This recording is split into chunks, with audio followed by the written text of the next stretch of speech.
अस्सलामुअलैकुम मेरे प्यारे प्यारे व्यूवर्स को मेरा प्यार भरा सलाम। मैं हूँ हफ्सा फरीद और आप देख रहे हैं मेरा YouTube channel Hafsa Farid cooking. उम्मीद करती हूँ आप सब खैरियत से होंगे, खुशबाश होंगे।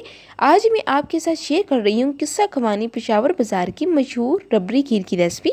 बनाने में बहुत ही आसान है और इसका टेस्ट बिल्कुल ऐसा बनता है जैसा कि आप शादियों में खीर खाते हैं। तो इतनी मज़ेदार खीर बन रही है।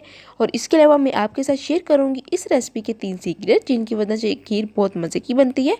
अब हम रेसिपी बनाना स्टार्ट करते हैं। सबसे पहले हम लेंगे एक बाउल में 6 से 7 टेबलस्पून बासमती राइस के। अगर आपके पास बासमती राइस नहीं है तो आप मोटा चावल भी यूज़ कर सकते हैं, लेकिन बासमती राइस से इसका टेस्ट बहुत ही अच्छा आ जाएगा।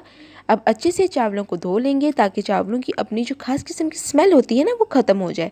और फिर तकरीबन 30 मिनट के लिए भिगो कर रख देंगे और आधा घंटे के बाद इनका पानी निकाल लेंगे।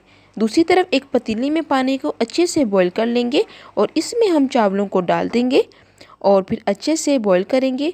मीडियम टू हाई फ्लेम पर आपने बॉईल करना है।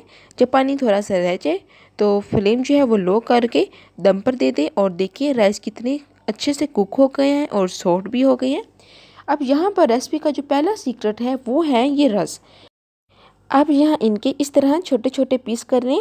आप चाहें तो पापे भी यूज़ कर सकती हैं इनकी जगह। जब इनके इस तरह छोटे छोटे पीस हो जाएं तो फिर हम इनको राइस के साथ ग्राइंड कर लेंगे।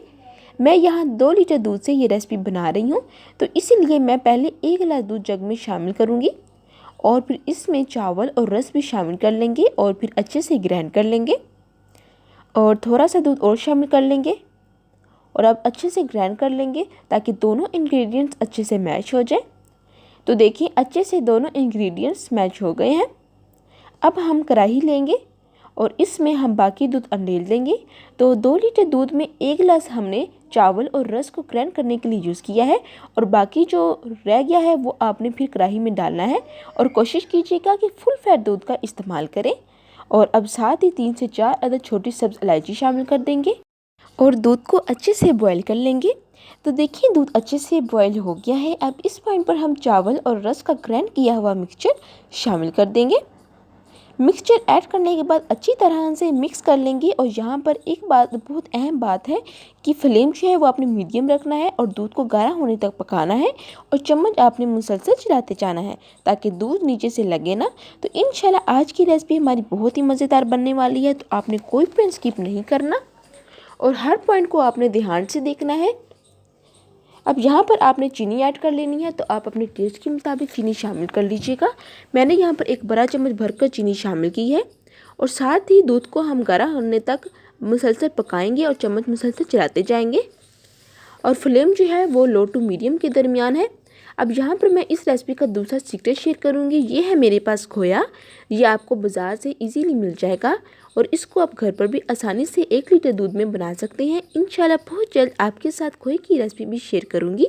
तो खोए के अंदर थोड़ा सा गर्म दूध शामिल करके अच्छे से मिक्स कर लें ताकि कोई गुठली या लम्ब ना रह जाए। जब ये अच्छे से मिक्स हो जाए तो फिर हम कढ़ाई में शामिल कर देंगे। खोया या मावा शामिल करने के बाद आपने मज़ीद 10 से 15 मिनट तक कुक करना है।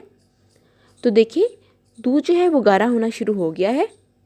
हम चम्मच के साथ मुसलसल चलाते जाएंगे और साइड्स भी साफ़ करते जाएंगे। अब यहाँ पर आपके पास जो भी ड्राई फ्रूट्स अवेलेबल हों वो आप शामिल कर सकते हैं। मैं यहाँ पर सिंपली बादामों को और पिस्ता को बारीक काट कर शामिल कर रही हूँ। अब यहाँ पर इसके बाद आप बहुत ही स्पेशल इंग्रेडिएंट शामिल करेंगे जिससे ना सिर्फ फ्लेवर में इजाफा होगा बल्कि खुशबू में भी इजाफा होगा। यहाँ पर मैं 1 टेबलस्पून के करीब खेवरा एसेंस शामिल कर रही हूँ। बाज़ार और शादियों में जो आप खीर खाते हैं ना उनके अंदर एक स्पेशल किस्म की खुशबू होती है, वो इसकी वजह से होती है। आप इसकी जगह रोज़ वाटर भी शामिल कर सकते हैं और इसको मुसलसल अच्छी तरह से पकाते जाएंगे। तो देखिए जब खीर में इस तरह बबल्स बनना शुरू हो जाएं तो इस समझ लें कि हमारी जो खीर है वो अच्छे से रेडी हो गई है। फ्लेम जो है वो लो कर देंगे और कढ़ाई की साइज़ भी अच्छे से साफ़ करेंगे। अब हम निकाल लेते हैं एक डिश में। तो देखिए माशाल्लाह से बहुत ही क्रीमी टेक्सचर है इस खीर का और इसके अंदर जो मैंने खेवरा एसेंस शामिल किया है ना उसकी वजह से बहुत अच्छी खुशबू आ रही है खीर में, मैं आपको बता नहीं सकती। अब साथ ही आपके पास जो भी ड्राई फ्रूट्स अवेलेबल हों वो आप इसके साथ गार्निश कर लीजिएगा। तो देखिए माशाल्लाह से बहुत ही आसानी से हमारी जो रेसिपी है वो बन गई है। उम्मीद करती हूँ आपको मेरी रेसिपी अच्छी लगी होगी। अल्लाह हाफिज़।